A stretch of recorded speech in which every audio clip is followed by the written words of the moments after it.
This week at the Internet Cafe, the hacker culture. Are they demons or saviors? Would you trust your files to this man? What is the cult of the dead cow? And why don't these guys use their real names? Plus free software, a cyber blast of 4 megabytes of cool stuff if you've got a TV modem.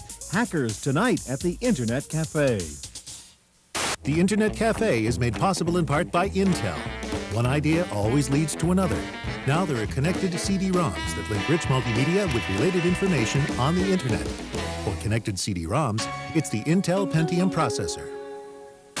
Hi, and welcome to the Internet Cafe. I'm Stuart Chaffee. I'd like to meet my friends Jane and Andrew. And we're here at a cyber cafe in San Francisco called CoffeeNet. And we're talking about hackers tonight. We're going to meet some hackers tonight. And it's kind of timely because we just read that some hackers got into the CIA's website. So it makes you really wonder if it's easy to break into and alter the homepage that's run by the Central Intelligence Agency. How safe is your company's website, your personal website, personal information that's out there on the net, your credit card, and that kind of stuff? It's kind of scary. It really is. And, you know, it was interesting for me when we were going to all the websites and looking at all the things, especially that CIA website, is really trying to get an understanding of what's making these guys tick. Why are they doing what they're doing? I mean, is it really about a political agenda and freedom of information, or are these guys just having fun? Right. I'm also excited because we're going to talk not only to hackers, but to corporate security network experts. And these are guys who spend their days trying to keep hackers out of their networks. And we're going to look at some of the tools that they have developed to catch hackers, and also see how hackers may be using those same tools themselves to get into systems. And same times the same guy is a hacker and he's a corporate security consultant at the same time. All right, we in fact are going to meet some of the most notorious, infamous hackers in the world tonight, and we're going to visit some very weird websites where the hackers hang out. We're here with Dan Farmer, who is a corporate network security expert and has been a consultant for many large computer companies. And we're going to talk a little bit about what network security means. I'm just curious how you got started in the security business. Well, back in '89, which is kind of like the Stone Ages on the internet. A long time ago. Long time ago. In your teens, I take it. Not quite. I wish it were. But I was actually finishing up school. I was kind of programming and going to school half-time. And I was 1 credit short of graduation, so I took a summer class and wrote a program called COPS. Now, did you finish school? I have to ask that. I finished school, yes. Okay, I got good. my bachelor's, Your my little piece of paper. Great. And, what did COPS do? Well, COPS was a security audit program. It basically diagnosed a Unix computer and told you what was wrong or right about the system. Great. And I gave it away, attracted some interest in industry and government, and got a call from CERT, which is the Computer Emergency Response Team, to get a job out in Carnegie Mellon. Now, is CERT a government agency? No, CERT was a federally funded research company, okay. And essentially they would get government money, but they were free to do research or whatever they wanted with. They were actually part of a larger organization called the Software Engineering Institute. Okay, great. So tell me kind of what the average day would be like for a corporate network security person. Well, you know, I don't really know what an average day is. Okay, what would be an exciting day? A day that would just really get your blood flowing? Well, there's good days and bad days, okay. and a bad day might be that you get a page or a phone call at 3 a.m. and someone says that someone just broken into our main corporate computers, and what are you going to do about it? Save the day, and then you have to scramble around trying to track down intruders. Or great. Now, what do you usually use to track down intruders? Are there software tools that you're using, or? Well, it's kind of like this little combat you have with the enemy, so to speak, and you use the same kind of tools that they're using to try to track them down while they're trying, a little cat and mouse game, while they're trying to run away from you, you're trying to chase them. Sometimes vice versa. If you're trying to sneak up on them, sometimes they turn on you and attack you. But usually, since you know the computers better, you have hopefully a better knowledge of your systems. You can kick them off or try to get them out. Last year, you were involved in releasing a software program on the internet called Satan. Can you tell me a little bit about that? Yeah, sure. Well, Satan was an acronym. It's a security administrative tool for analyzing networks. Okay. And kind of like the name sounds, it was a tool that you could point at points on the network, machines on the network, anywhere in the world actually, from wherever you were, and you could analyze the security of the systems, and it could tell you if they were vulnerable, if they could be broken into, with a very easy-to-use graphical interface. Great. Now, I understand there was a lot of controversy about this because you released it free on the internet, so Yeah. it wasn't just available for network folks, it was also available, I guess, for hackers as well. That's right. Well, my co-author Vitsa Venema and myself are both very big on education and giving information about security to people. Part of the problems we had with a lot of the security world is people like to keep tight to their chest all the secrets, because they think if you know about some way of breaking the system, they'll be in trouble. Right. But we thought that the tool would actually help out people, because they could then know how to defend themselves. And as it turned out, with all the press and the furor and everything, people actually focused on security and tightened up their systems, and I would hope use the tool for good use. So you didn't hear of any hackers that used it to get into, yeah, firewalls almost and none things? at all. There was so much hype before. I think everyone was so afraid that they all fixed their machines before that. Right, that's good. Now, what about that hype? It seems like there was a little bit of an unorthodox way that you released this program. Well, I mean, first the name, Satan, come on. Yeah, well, I mean, with any product, the name is 2/3 of what the value of the product is. Right. And we wanted to have something. We were a little afraid that if we released it, that people, and we didn't tell people about it, that people would then blame us for kind of sneaking this hacker tool in the net. And it's not like we planned all the hype. You can't orchestrate this kind of media machine. Right, And, but you did issue a warning in advance, is that correct? That's right. Okay. But it was just a general net posting saying, look, we're doing this, we're releasing this tool, this is what it does, fairly clear language. We didn't try to incite people, but I don't know, started getting some press from some of the major newspapers, getting on the front page, and all this television started descending on me, and I could barely move without getting hitting a camera. And so, but I think overall the thing was actually a very positive thing, because all the press was a positive thing. Great. Because it allowed people to, again, get more awareness of the whole subject. What's the next program that you're working on? Well, it's kind of a technical thing, but essentially it's a way of managing or devising a policy structure for large-scale networks on Unix systems. And what kind of a name have you given this one? Undecided as of yet. Great. It won't be anything quite as flashy, though. I think I've learned my lesson. Okay, great. Well, thanks.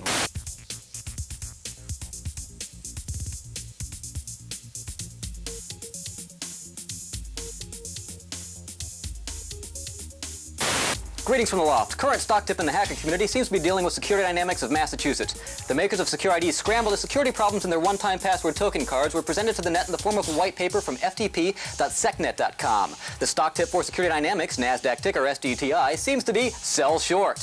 With any luck, they will fix their problems in their product, and yet again, we'll have a case of technology progressing due to hackers and security professionals worldwide. So, Aleph, tell me, what kind of information can we find at underground.org? Underground, you can find security papers, security tools, database of security vulnerabilities, links to other security web pages, other hacker homepages, recent news, calendar of security events, information about hacker conferences, some graphics and pictures. So it's quite a large amount of information. So it sounds like there's almost two worlds that you're playing to, that security side and then the hacker underground, basically. Yeah, there's a bit of both. There is a need for that. There needs to be an exchange of information between both. And really, the information is neutral. It can either be used for hacking or it can be used for securing. I mean, it's all it is information. So why did you create underground.org? Underground just started as my personal homepage. Found a couple of interesting sites on the net I wanted to keep track of that were useful to me. Found some good tools that I liked. And people started coming to check my page, and they would send me emails in how useful it was to them. And just over time, it kept growing and growing until what it is today. And it's been 4 years since then now.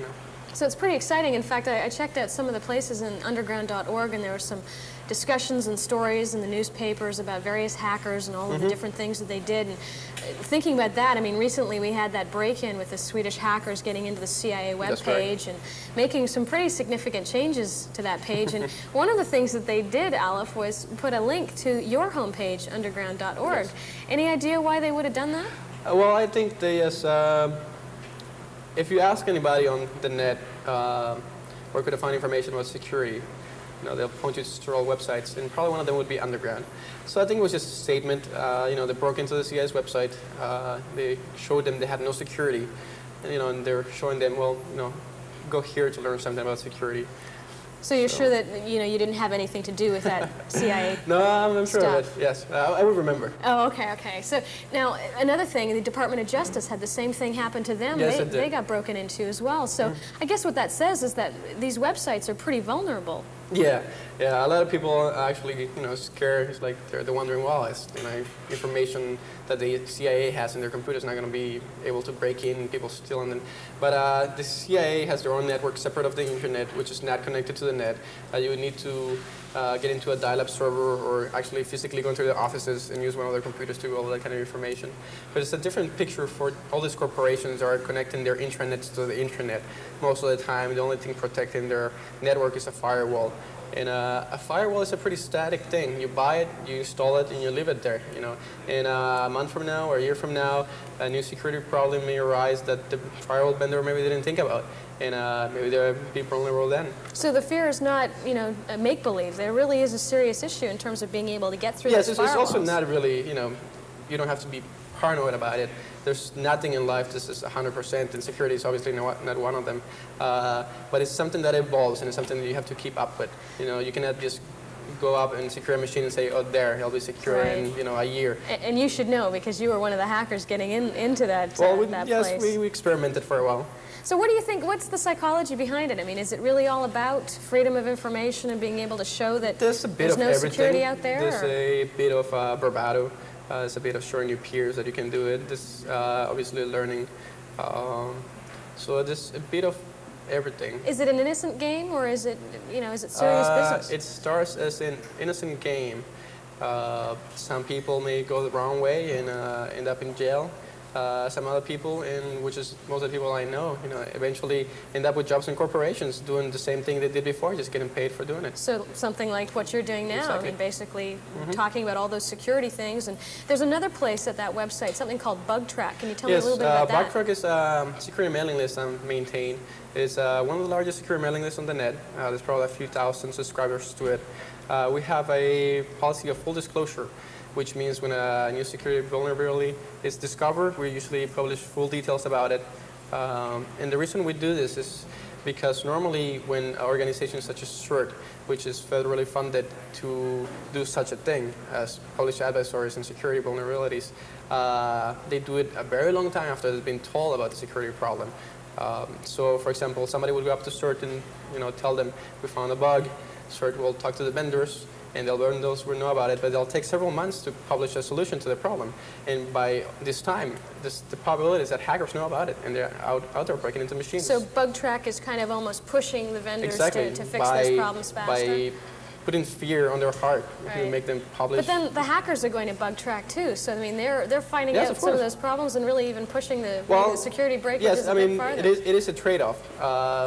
You trade off a bit of that security to having the vendors, come up with patches as fast as possible. But if you think about it, most likely the most elite hackers already had the security problems. They were already there before you guys even got there. So give me some ideas. If I wanted to get information about hacker psychology, or what being a hacker would be all about, or let's say I wanted to understand a little bit more about security, where are some websites that you'd recommend? I would check something like 2600.com, which is the website of a hacker magazine. I would check things like root.org. Which is loose need of computer hackers. Great. If you wanted to just learn more about general security, I would check something like COAST, the University of Purdue. They have a security department there, and they do a lot of research. They keep a large archive of security tools and papers. I would check things like CERT. Thanks a lot. I really appreciate spending the time and getting a little bit more information about the background on security and hacking. No problem. Okay. Thank you. On tonight's Cyber Blast, we're going to send you 4 cool programs. That's right, our Cyber Blast is dumping data so fast that we can send you 4 complete programs in less than 2 minutes. Now, what you're seeing over here is the actual data coming into your computer right now. We're sending you these programs in the TV signal at about 2 megabytes per minute. If you don't have a TV modem, you can also get these files off of our website on your regular telephone modem. Doing it that way will take you at least a half an hour of connection time. But with our super fast Cybercast technology, we're able to do this in less than 2 minutes. Now let me tell you what we're sending you. First of all, do you think you're a hacker? We're downloading to you the official hacker test. Answer the questions and the program will tell you whether or not you have a right to call yourself a hacker. Now, if you're worried about other hackers, we're also sending you the latest version of Virus Scanner from McAfee. It's been updated to check for 257 new viruses, which have been added since the previous version of the program. Next, we're going to let you hack away at a golf ball. We're downloading Golf Score Analyst. It's a great program for keeping track of all your golf stats and analyzing your strengths and weaknesses. Finally, just for fun, we're sending you Screen Picks by Galtware. This cool utility lets you easily turn any graphics file or files in any format into a screensaver. Remember, we're sending all 4 programs to you in under 2 minutes. Now, to download these files this fast, you do need a TV modem. If you need information on how to use or find a TV modem, just check out the Internet Cafe section of our website at www.pctv.com. The TV modem uses the broad bandwidth of the television signal rather than the limited capacity of a phone line. That's how we're able to send you so much data so quickly. In fact, we're sending this to you at about 1 megabyte every 30 seconds. So it looks like the download is just about complete. Have fun with your 4 new programs. Remember, if you need more information, check out our website. It's www.pctv.com. That wraps up this Cyberblast of the Internet Cafe. I'm Giles Bateman.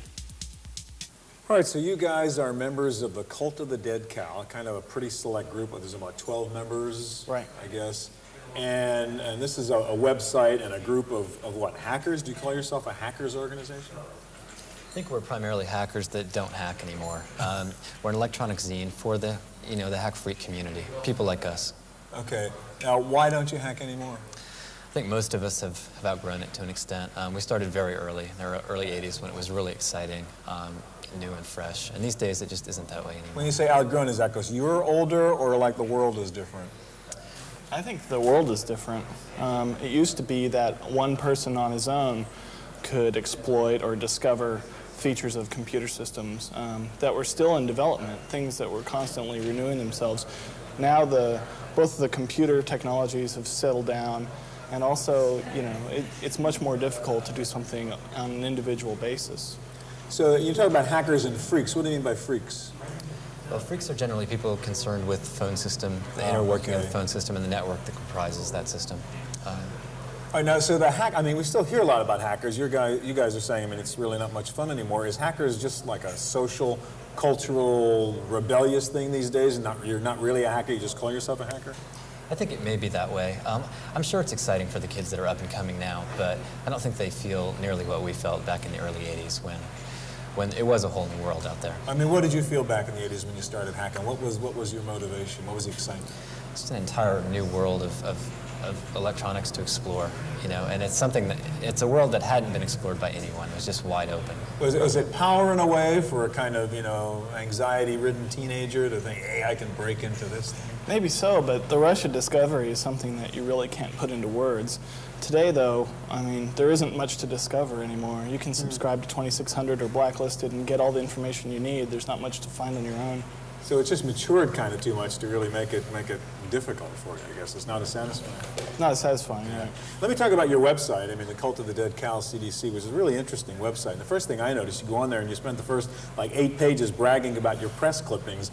Is this like a big put on? You guys just playing with everybody out there and they all think you're terrible guys, but you're just like pulling everybody's chain? Well, I think we are playing with people to an extent, but if you dig past it, you find actual information there. And on the other hand, it's really not about the technical information. We've been promulgating files with fiction and other things, and that's really led to our longevity. But most people log on to CDC. Are they looking for hacker technical stuff, or is it really just another e-zine? I'm really not sure what most people are looking for. I know a lot of people are looking for hacker stuff. Really? We get mail, 50, 75 pieces of mail a day from kids who want to join, or they want us to hack their school computer system or whatever, So it's a lot of teenage boys basically coming into this and like doing their destructive, malicious kind of thing. I think it's a lot of them, and it's also an established fan base that we have. The old school people that remember us from back when they came up and have followed us along the way, our friends. But as you say, the content on the site, there's a lot of just good, serious writing in there, right? It has nothing to do with hacking. Oh, that's true. There's also a lot of spurious, bizarre fiction, but right. Yeah, there's all kinds. Now, there's a lot of 4-letter words and a lot of sort of scary, intimidating sort of stuff in there. Is that just to have fun and play with it? You sort of trying to scare people off or just titillate them? I think it's a parody. It's a counterbalance to the rest of the hack world that takes itself way too seriously. That's what it is. You're just having fun with folks there. But there is a serious aspect to it. I mean, you're really getting a message across. When you guys go out there and hack, I mean, aren't you trying to make people aware that the net is really not a secure, safe place, no matter what people say? Oh, absolutely. I think a lot of companies are trying to sell you on the idea that the internet's completely safe, that you can throw information around as long as it's not a credit card number. That's just not true. There's already too much information available too readily on the net, and you know, we're trying to point out that anyone can get to it. Now, hackers and CDC, I mean, you guys have been called terrible things by the media, sickos and evil people of one sort or another. I mean, you guys, I mean, I take it from what you're saying, you don't think of yourselves as bad people, right? I don't think of myself as a bad person. But there may be others out there. Oh, but I think there are plenty of people who are happy with that title, actually. Because they just like feeling that, or because it's accurate? Both. I'm sure it's both. In a way, do you guys provide a service, though? I mean, the hacker part of you, in that, I mean, the industry learns stuff from you, because there's an odd kind of spy versus spy thing going. I mean, you discover a bug, you discover a hole, which really then helps somebody else solve it, right? So, I mean, are you doing a service by being a hacker in a way? I think incidentally. That certainly has happened. We certainly don't mean to do it, but I think security has definitely evolved in the period of time, you know, since we got into hacking, the last 10 or 12 years. It's a completely different world. Although we do sponsor HoHoCon every year, our convention in December, and that does a lot to help out the security people. They get to see the kinds of things that hackers have been up to in the last year. Is that an adversary relationship between the hackers and the security people, or is there sort of a symbiotic relationship? What we've actually tried to do is get the security people and the hackers together, so the security can see these kids and realize they're just ordinary, interested kids, and not hate them in the same ways that they have, and vice versa. You know, I think we've done some good towards bringing those two sides together a little bit. Do you think it's unfair, then, the sort of demonization of the hackers in the media? I mean, you say hacker, and most people think bad guy, criminal, crook, breaking into something. But in a way, I think you're really saying, Reed, that the computer industry sort of benefits from the work that hackers do, in a sense. Well, I think many hackers actually deserve, you know, any demonization that they get. But, you know, by and large, most of the hackers aren't out to destroy the world. You know, if they were, it would have been destroyed by now. All right, thanks a lot, guys. Thank you.